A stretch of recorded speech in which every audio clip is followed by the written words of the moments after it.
Hello everyone, मैं हर्षित आप सभी का स्वागत करता हूं आपकी अपनी टेक्निकल पाठशाला में। बच्चों, आज हम लोग देखेंगे speed control method of induction motor. इसमें मैंने 5 कॉन्सेप्ट आप लोगों को पहले बता दिए थे। एक मैंने आपको बोला था कि मैं बाद में कराऊंगा, तो वो हमारा था कैस्केडिंग ऑफ इंडक्शन मोटर, जो हम लोग आज पढ़ने वाले हैं। आज जो टॉपिक हम लोग बच्चों देखेंगे वो हमारा टॉपिक है कैस्केडिंग ऑफ इंडक्शन मोटर। और यहाँ पे हमारी जो मशीन है, मतलब इंडक्शन मशीन है, वो लगभग कंप्लीट हो गई। इसके बाद हमारी सिर्फ स्पेशल मोटर्स बचेंगी, जिसमें मैं आप लोगों को servo motor, universal motor, reluctance motor, ऐसी और जितनी हमारी मोटर्स होती हैं उन सब की एप्लीकेशन और उनके बारे में बताऊंगा। बाकी हमारी इंडक्शन मोटर इस टॉपिक पे खत्म हो जाएगी। ठीक है, तो चलिए शुरू करते हैं आज का अपना topic, speed control of induction motor. Speed control में एक टॉपिक जो हम लोगों का रह गया था बच्चों, वो रह गया था कैस्केडिंग ऑफ इंडक्शन मोटर। मैंने आपको बोला था मैं बाद में कराऊंगा, तो वो हम लोग आज पढ़ेंगे, cascading of induction motor. Cascading of induction motor बच्चों हमारा होता क्या है? कैस्केडिंग मतलब है या तो हम किसी चीज को जोड़ेंगे या कुछ घटाएंगे या किसी चीज से हम किसी चीज को कनेक्ट करेंगे। ठीक है, तो कैस्केडिंग में हम लोग क्या देखते हैं, दो तरीके की हमारी कैस्केडिंग होती है। एक होती है कम्युलेटिव, एक होती है डिफरेंशियल। कम्युलेटिव में हमारी जो टॉर्क है, वो दो मोटर हम इसमें लेते हैं, वो दोनों एक दूसरे को सपोर्ट करती हैं और सेम डायरेक्शन में वो रोटेट करती हैं। जबकि डिफरेंशियल में जो टॉर्क है वो एक दूसरी मोटर का अपोज करेंगे और अपोजिट डायरेक्शन में वो चलेंगे। बस इतना हमको इसमें पढ़ना है। ठीक है, तो हम लोग देखेंगे, दो मशीन हम लोगों ने यहाँ पे ली। ठीक है, ये हमारी मान लीजिए ये मशीन 1 है और ये है हमारी मशीन 2। तो जो हमने अपनी पहली मशीन मानी है वो हम लोगों ने कौन सी ली? वो हम लोगों ने लिया स्लिप रिंग मशीन। ठीक है, और जो दूसरी हमने मशीन ली है उसको हम लोग बोलेंगे ऑक्सिलरी मोटर। ऑक्सिलरी मोटर का मतलब है, चाहे तो हम लोग स्लिप रिंग ले सकते हैं, चाहे तो हम लोग स्क्वायरल केज मोटर ले सकते हैं। तो यहां से जो सप्लाई होती है बच्चों, ठीक है, ये जो सप्लाई होगी, यहां हम क्या करेंगे, कैस्केडिंग करेंगे। इसको हम लोग कहते हैं कैस्केडिंग, और यहां से हम इसको कनेक्ट कर लेंगे। ठीक है, ये जो हम लोगों ने किया, ये कैस्केडिंग किया। इसमें हमने क्या देखा, हमने एक स्लिप रिंग मशीन अपनी मोटर अपने पास रखी। पहली जो मशीन हमने ली वो स्लिप रिंग मोटर ली, दूसरी मशीन हमने ऑक्सिलरी मोटर रखी हुई है। जैसे ही हमको रिक्वायरमेंट होगी, अगर हमको स्लिप रिंग मोटर चाहिए तो हम वो रख लेंगे, अगर हमको स्क्वायरल केज मोटर चाहिए तो हम वो भी ले सकते हैं। ये हम लोगों ने क्या किया, ये हम लोगों ने किया कैस्केडिंग। इसके आउटपुट टर्मिनल से हमने ये वाली जो मशीन है इसको क्या कर दिया, कनेक्ट कर दिया। ठीक है, अब हम लोग क्या देखेंगे, टाइप्स ऑफ कैस्केडिंग। कैस्केडिंग हमारी कितने तरीके की होगी बच्चों? दो तरीके की। पहली कौन सी होगी? कम्युलेटिव कैस्केडिंग हमारा होगा। दूसरा हमारा कौन सा होगा? डिफरेंशियल हमारा होगा।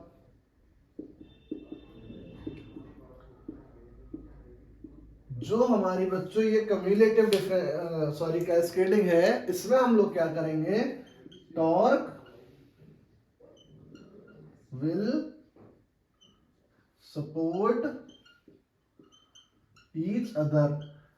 मान के चलिए इस मशीन का टॉर्क हमारा T1 है, इस मशीन का हमारा टॉर्क है T2। तो अगर हम लोग कम्युलेटिव कैस्केडिंग करेंगे तब क्या हम लोग देखने को मिलेगा, इस कंडीशन में हमारा जो टॉर्क है वो T1 और T2 क्या हो जाएंगे, ऐड हो जाएंगे and rotate in same direction. और वो दोनों सेम डायरेक्शन में घूमेंगे, जिस डायरेक्शन में एक जाएगा दूसरा भी उसी डायरेक्शन में जाएगा और दोनों साथ में मिलके ऐड हो जाएंगे। डिफरेंशियल कैस्केडिंग में आपको वर्ड से समझ में आ रहा होगा डिफरेंस। इसमें क्या होगा, हमारा torque will oppose each other, एक दूसरे का अपोज करेंगे, और क्या होगा, rotate in opposite direction. Opposite direction में क्या होगा, हमारी जो मशीन है वो घूमेगी। तो इसमें हमको क्या क्या देखने को मिलेगा, T1 माइनस T2 या फिर T2 माइनस T1। ठीक है, जो हमारी दो टॉर्क बनेंगी मोटर में वो एक दूसरे का अपोज करेंगी, और अपोजिट डायरेक्शन में अगर एक इधर जा रहा है तो दूसरा इधर जाएगा, जबकि कम्युलेटिव में क्या होगा, दोनों टॉर्क ऐड हो जाएंगे। और स्लिप की वैल्यू क्या हो जाएगी, जब टॉर्क ज्यादा होगा तो कम हो जाएगी। तो स्लिप की वैल्यू कम किस में होगी, कम्युलेटिव, हाँ कम्युलेटिव में, और ज्यादा किस में होगी, वो होगी हमारी डिफरेंशियल में। ठीक है, इसके बाद हम लोग देखेंगे स्लिप रिंग की स्पीड क्या आएगी, रोटर की स्पीड, सिंक्रोनस स्पीड क्या होगी। ठीक है, और फिर हम स्लिप देखेंगे, स्लिप हमारी क्या निकल के आएगी कम्युलेटिव के लिए। तो इसका मैं एक कंक्लूजन बस आप लोगों को लिखवाऊंगा, वही आपको याद रखना है। ठीक है, कोई चीज ऐसी हो जो इसमें समझ में ना आ रही हो तो आप मुझसे पूछ सकते हैं। ठीक है, बाकी इसका एक कंक्लूजन मैं आप लोगों को लिखवा रहा हूं, बस वही आप लोगों को याद रखना है। याद आपको बस बेसिकली तो ये रखना है कि कम्युलेटिव का मतलब है ऐड होना, उसमें टॉर्क जुड़ जाएगी, और टॉर्क जब हाई होगी तो स्लिप की वैल्यू क्या हो जाएगी, कम हो जाएगी। ठीक है, कम्युलेटिव कैस्केडिंग में हमको जो याद रखना है वो हमको क्या याद रखना है, S1 is equals to P2 by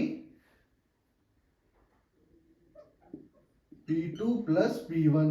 ये हमारा किसके लिए हो गया, कम्युलेटिव के लिए। डिफरेंशियल के लिए हम जो देखेंगे, डिफरेंशियल कैस्केडिंग, डिफरेंशियल कैस्केडिंग में क्या होगा हमारा बच्चों, S2 होगा ये S1, तो ये हमारा होगा P2 माइनस P1। ठीक है, यही मैंने आप लोगों को अभी बताया कि हमारे डिफरेंशियल में क्या होगा, ऐड सब्ट्रैक्ट हो जाएगा, कम्युलेटिव में क्या होगा, ऐड हो जाएगा। इसमें जो हमारी स्लिप की वैल्यू होगी वो क्या होगी, कम्युलेटिव में स्लिप की वैल्यू कम होने से जो हमारी स्पीड है इसकी, रोटर की, उसको हम लोग क्या बोलेंगे, NR, वो क्या हो जाएगी, ज्यादा हो जाएगी। यही हमको कम्युलेटिव में बताया, इसमें ऐड होगा, ये ऐड होने की वजह से हमारी स्लिप घट जाएगी, और जब स्लिप घटेगी तो हमारे रोटर की स्पीड क्या होगा, बढ़ जाएगी। डिफरेंशियल में हमारी स्लिप की वैल्यू क्या होगी, बढ़ जाएगी, जिससे हमारे रोटर की स्पीड में क्या होगा, वो कम हो जाएगी। ठीक है, तो आपको जो इसमें याद रखने वाली चीजें हैं बच्चों, वो मैं आपको फिर से एक बार बता देता हूं। हम लोगों ने कैस्केडिंग ऑफ इंडक्शन मोटर में क्या देखा, दो तरीके की हमने कैस्केडिंग करी। और कैस्केडिंग होता क्या है, हमने एक स्लिप रिंग इंडक्शन मोटर ली, उसके जो एक्सटर्नल टर्मिनल थे, आउटपुट टर्मिनल थे, उससे हमने एक ऑक्सिलरी मोटर लेके उसको कनेक्ट कर दिया। ठीक है, उसको कनेक्ट करने से क्या हुआ, जो हमारी ऑक्सिलरी मोटर थी वो हम स्लिप रिंग मोटर भी ले सकते हैं और स्क्वायरल केज मोटर भी ले सकते हैं। हमने कोई सी भी अपनी जो हमको चाहिए वो हम ले लेते हैं। ठीक है, उसको लगाने से हमने क्या देखा, फिर उसके बाद हमने दो कैस्केडिंग करी, एक कम्युलेटिव और एक डिफरेंशियल। कम्युलेटिव का जो हम यूज करेंगे कब करेंगे, जब हमको टॉर्क ज्यादा चाहिए होगा, और हमको टॉर्क हमेशा ज्यादा चाहिए होता है। तो जब हमको टॉर्क ज्यादा चाहिएगा तो स्लिप क्या होगी, कम होगी, और जो स्पीड होगी वो क्या होगी, ज्यादा होगी। और यहाँ पे टॉर्क क्या होगा, कम होगा, स्लिप क्या होगी, ज्यादा होगी, जिसकी वजह से स्पीड क्या होगी, कम हो जाएगी। तो जब हमको अपनी मोटर को कम स्पीड पे चलाना होगा तो हम उसमें डिफरेंशियल कैस्केडिंग करेंगे। डिफरेंशियल कैस्केडिंग कैसे करेंगे, उसमें हम स्लिप की वैल्यू को बढ़ाएंगे और अपने जो टॉर्क है उसकी वैल्यू को घटाएंगे, किसकी मदद से, डिफरेंशियल कैस्केडिंग की हेल्प से। तो ये दो तरह की कैस्केडिंग हमको याद रखनी है। बस आपसे पूछा जाएगा कभी भी क्या जो कैस्केडिंग होती है वो कितने तरीके की होती है, तो आप बता देंगे दो तरह की, कम्युलेटिव और डिफरेंशियल। ये हमारा हो गया speed control of induction motor का लास्ट टॉपिक खत्म। इसके बाद मैं आप लोगों को पढ़ाऊंगा single phase induction motor. Single phase induction motor पढ़ाने के बाद ये हमारा पूरा 3 फेज खत्म हो चुका है। आज 3 फेज इंडक्शन मोटर में आपका कोई टॉपिक नहीं छूटा है, सारे टॉपिक मैंने आप लोगों को कवर किए हैं। पूरा 3 फेज इंडक्शन मोटर कंप्लीट हो चुका है। कल हम लोग पढ़ेंगे सिंगल फेज इंडक्शन मोटर, और उसके बाद हम लोग पढ़ेंगे क्या, उसके बाद हम लोग देखेंगे अपने स्पेशल टाइप्स ऑफ मोटर। उसमें आपकी रिलक्टेंस मोटर आएगी, कैपेसिटर मोटर आएगी, कैपेसिटर रन मोटर आएगी, यूनिवर्सल मोटर आएगी, सर्वो मोटर आएगी, और भी मोटर आपकी आएंगी। वो सारी मोटर पढ़ाने के बाद आपका जो इंडक्शन मशीन का पार्ट है वो खत्म हो जाएगा। कमेंट में मुझे जरूर बताइएगा कि इसके बाद कौन सा सब्जेक्ट शुरू किया जाए, या फिर मशीन का ही कोई पार्ट शुरू किया जाए, डीसी मशीन शुरू करी जाए या ट्रांसफार्मर शुरू किया जाए। कमेंट में जरूर बताइएगा। तैयारी करते रहिए, क्वेश्चन लगाते रहिए, स्वस्थ रहिए, खुश रहिए, पढ़ते रहिए। हर हर महादेव। कल मिलते हैं।